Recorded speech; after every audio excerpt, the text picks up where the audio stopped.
Welcome to Artistic Adventures. In this video, we're going to finish up our Snape project, and we're going to work on his hair and making him a wand. So let's get started. So the first thing we're going to work on is hair, and I'm using this really beautiful solid black alpaca fiber. And I've already gone ahead and combed it out with this pet grooming brush and washed it, and so now it's ready to go. It's pretty long. This hair is pretty long, so we'll be cutting it in pieces because his hair is fairly short. So you see how he has this sort of widow's peak in the arch. We're going to be putting in a center part to handle that, and then underneath he's got these hairs that sort of go straight back. So I'll show you how I'm going to work on that. Then he's kind of got these two layers with one coming down in the front and then a little bit longer underneath. So that's kind of the picture that I'm working with. It's the same one that I used for his face. So I've covered up everything on him to protect him and covered up most of his face. So the first thing we're going to work on is the center part. I need to do a cut here. So I'm just going to take my X-Acto knife, and I'm going to cut fairly close to the edge of the forehead and then back to about the center of the crown. That's really, I think, about all that I'm going to need. And then I'll make a section of hair to go down in here. I apologize for my voice. I've been sick for about 3 weeks now, and I'm still struggling to get over this upper respiratory infection that I've had. And I apologize, I didn't get the video up last week because I actually had no voice. I couldn't even croak hardly. So I'm still a little bit scratchy, but I think at least you can understand me now at this point. So now that I've made that cut, I'm going to take parts, a couple of these that I want to put together for his center part, because I want to go ahead and glue those together. And I want to get a fairly thick piece because I'm going to end up splitting it to go, in two different directions. And I trimmed off the very ends of that. And then I'm going to cut off a portion that I think will be long enough. After I did it, I almost was like, oh no, I don't think this is long enough. But it ended up being okay. But like I've always said, you always want to go longer than you think you need, and I kind of cut it close here. It actually ended up being just about right. So I put it down a line of E6000 on this aluminum foil, and then I'm layering the hairs on top of the fibers on top of that to make sure that they're all stuck together up at the very top. And that's going to end up being the piece that I put down into that slit that I made into his head for the center part. And I'm doing that so that I'll be able to cover up the parts that are glued down so you don't see that part.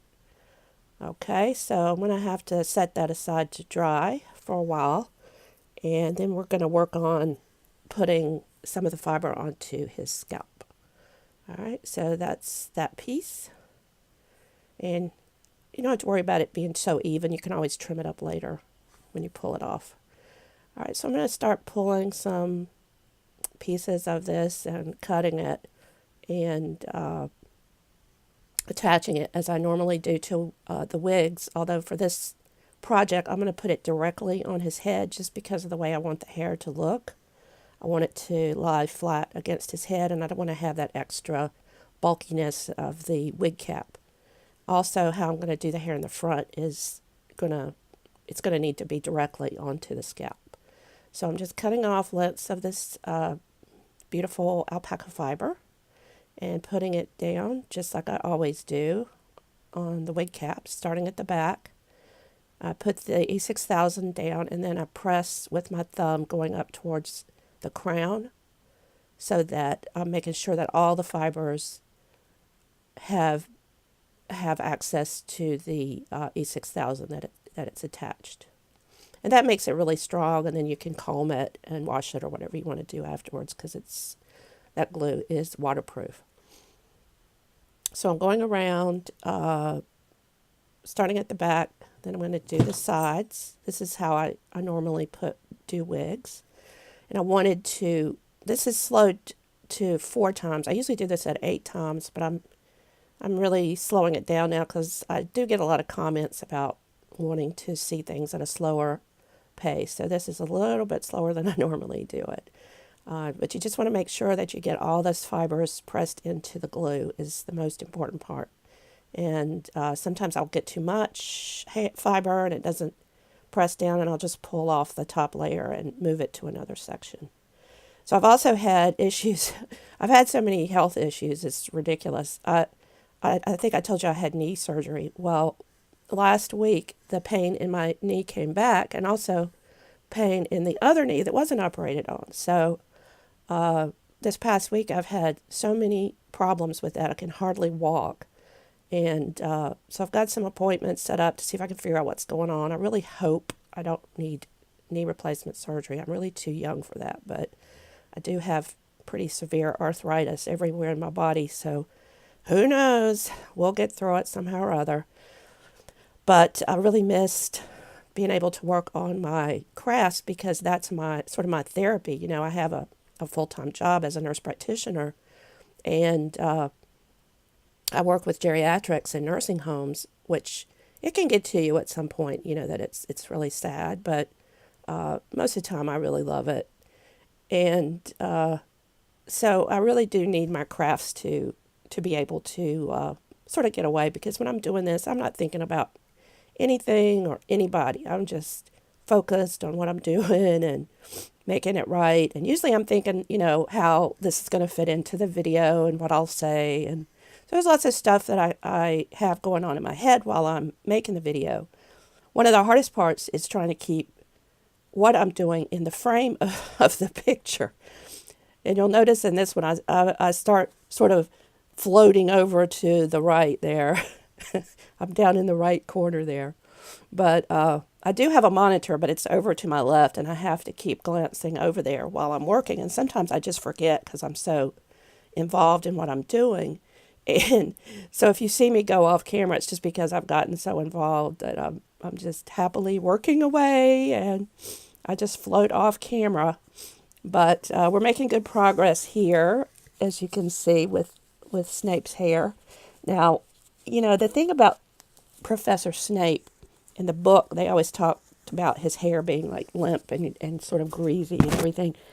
And it really wasn't so much that way in the movies. I mean, they maybe did it, you know, just a little bit. But the thing I found after I got the fiber on was that, and I wasn't even trying to put it on that thick, but it just seems like that it was sort of thick and fluffy, and it just made it made his hair look really, really good. So I don't know, that was kind of interesting, but I did use a hot tool to kind of tame it. I'll show you that in a little bit when we get to the part where we're styling. But the other part was that when you're doing this with the long lengths, you're using the complete length of the fiber where it thins from the top to the bottom. You know, it gets a little bit thinner. But here I'm just using chunks out of the middle, so it's from the top to the bottom of the strand is pretty thick. So I love the way we went through how he looked here. It's like now he's looking a little bit like Bozo with the bald up top and the hair on the sides. It was kind of interesting. But the other thing was that I kept looking down at his eyes, and I really think that they look like him, so it was kind of odd to keep looking down at his eyes and go, oh, that's Snape. All right, so what I'm doing now is getting right up to the edge of that cut that I made in his scalp, and I'll put fiber on either side of that, right up to it. And that way, when I put the fiber down into the cut, it's going to cover that up. But I want to make sure that I get it right up close to it so that it's less likely that you'll see it after I get that center part put in. Okay? So that's kind of what I'm working on now, is getting the hair right up to that part.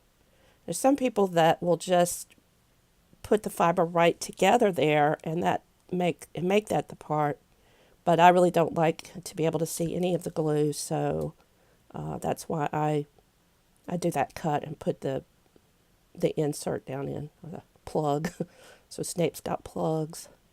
So I'm leaving that very front part of where the scalp comes down to meet the forehead, because I'm going to apply some fiber there that goes straight back, and that kind of fits with how his hairstyle is. So you can see there now I've got the hair right up to the part, and now I've got to do the pieces that are going to go right up to the scalp and insert the plug. So I'm just making sure with my little pointy tool that I've got everything pulled back to where I can apply that fiber.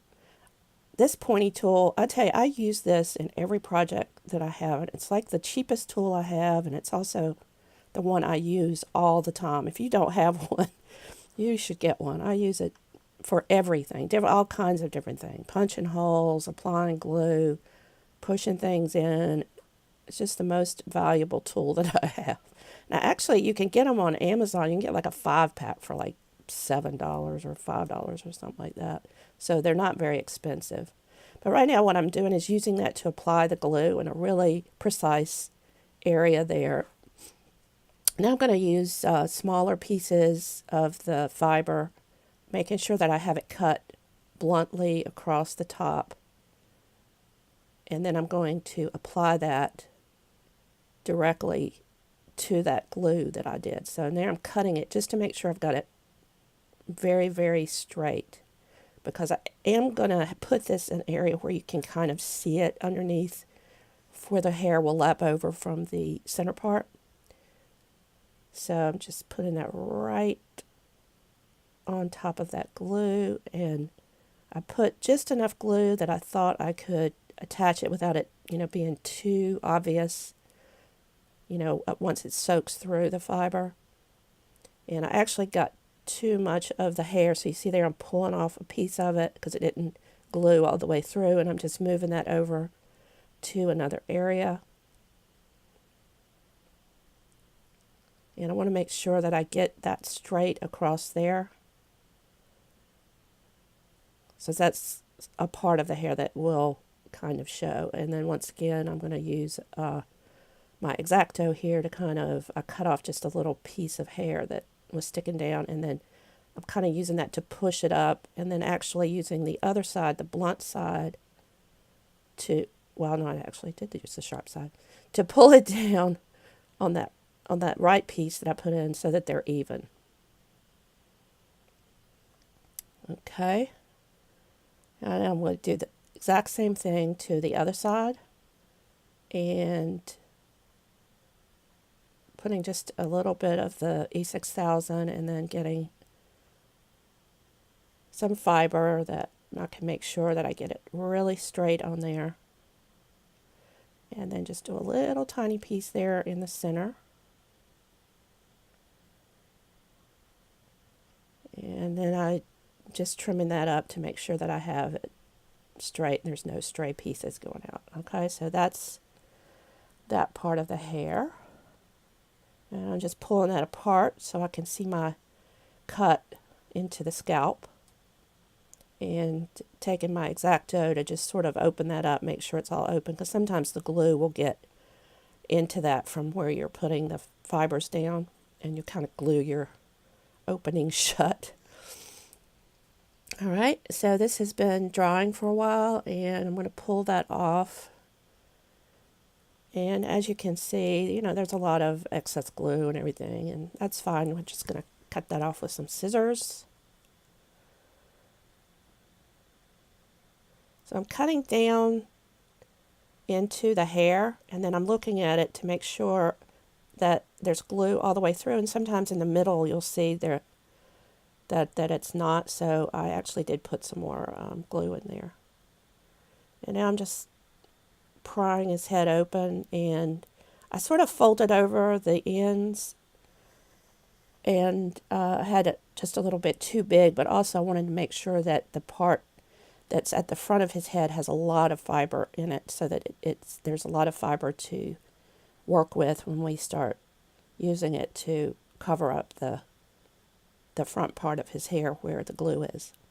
And using my tool again to press that down into the hole. And I did actually go back and put a little bit of glue on the sides and push it down in there to make sure that it stayed down. And now you get to see how he would look with a mohawk.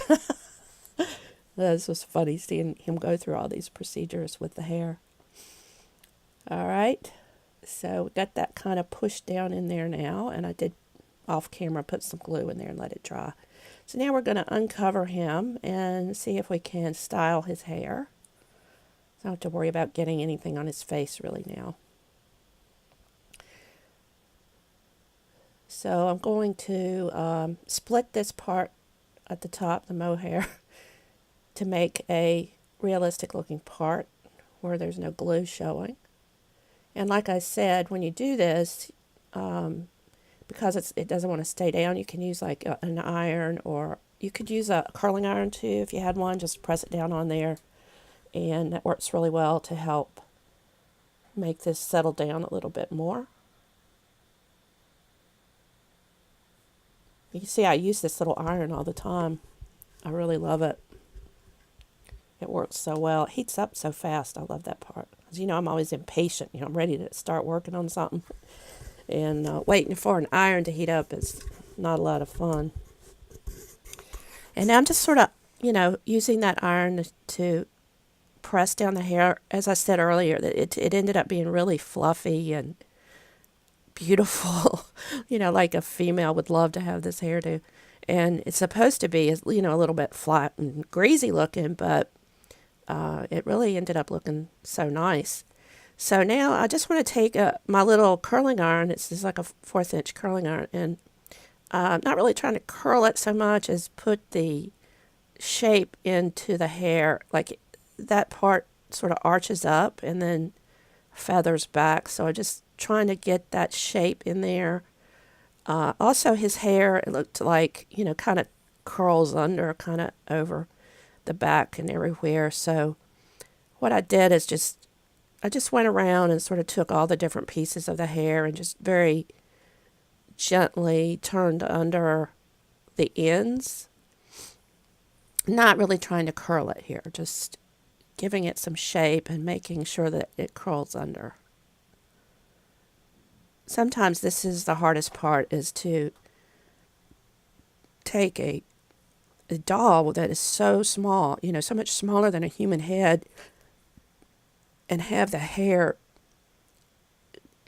go into the shape that is the same on a large head, because a lot of things with the clothes and with hair and everything, with gravity, it will fall differently and drape differently on a full-sized person. And then when you get to a doll, you've got to use some creativity to get the same look, because there's just not, as much material or as much hair, and so therefore the gravity doesn't hold it down or pull it down as much. So you always have to think about that when you're using materials like his coat or his cape. You're going to have to use thinner materials than you might have used with a real suit for a man, because you want it to drape a certain way and you want it to look a certain way. So I've used really flimsy material for his cape. All right, so I'm really still going around here with my curling iron to try to get the shape that I want, and using heat to help me press it down and shape it into the kind of flatter look that he has in the pictures. He's got so much hair now, you wouldn't believe. Like, if it was fluffed out, it would just be so beautiful. Oh, well, Snape, I'd like to think that maybe you washed your hair occasionally and it looked really good. All right, so we finished his hair now, and what I'm going to do is use this toothpick, because it does have a little bit of decorative carving on the sorry, say the handle. Yeah, the handle of the wand. When I went to Harry Potter World, I wanted to buy a magic wand, and so I did buy Snape's wand because he's my favorite. And it is sort of just blunt on the end. It's very little taper. So I cut off the end of this toothpick and, sanded it down. And then the handle is a little bit carved. And I'm just going to use a permanent marker in black instead of paint, because this will go on much darker. And I'll only need to do one coat. And it's permanent. And I'm going to color this magic wand for him. And also this, dries really fast. All right, so we've got his wand. And now I'm going to use a little piece of clay. This is the same kind of tacky clay that you can buy in, Office Max or any kind of store that has an office supply in the same section with tape and that sort of thing. It's just a tacky clay. I think it's the same clay they use on ball jointed dolls to put the eyes in. But it's a clay that you can pull off. And I'll use this on things where I want my dolls to hold things, but I don't want to, permanently attach it. So I'm just putting a little blob of that on the end of the magic wand on the handle. And that way we can pose him with his wand in his hand. And the shape of the hand actually looks pretty cool with that. Kind of actually looks like he's holding it. So I think that turned out pretty well. All right, so that's kind of the end. I want to show you some still photos that I made. I actually, because I filmed this a few weeks ago, I'd already put him up on my Etsy site, and he's already sold. He went to the same person who bought my Bellatrix doll. So now they're together, which I think is so cool. They're on the shelf somewhere together, all those Slytherins. And I was really happy with how he turned out. It was a little bit hard to let him go because, as I said, he was my favorite Harry Potter character. And really glad that I tried this male doll, because now I'm not so hesitant to do it, and I might do some more. So, very glad you guys are here. Love all of you, and love having you watch my videos, and I'm so happy that you enjoy them. And I appreciate you stopping by. So if you haven't already, you should go ahead and subscribe, because I don't want you to miss a thing. And we've got lots of exciting things coming up. So go ahead and subscribe. Bye.